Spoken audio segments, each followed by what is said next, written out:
इलामा इकबाल ने मौत को क्या खूब लिखा है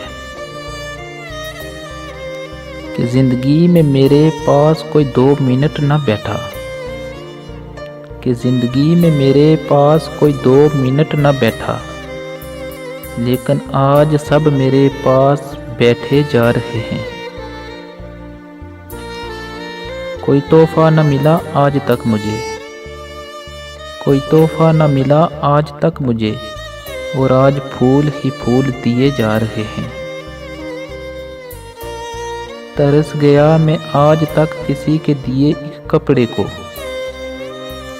तरस गया मैं आज तक किसी के दिए एक कपड़े को, और आज तो नए नए कपड़े ओढ़े जा रहे हैं।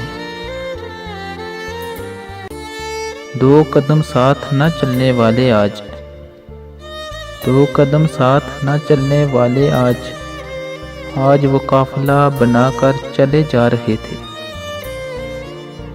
आज पता चला मौत कितनी हसीन होती है, आज पता चला मौत कितनी हसीन होती है। हम तो यूं ही जिए जा रहे थे।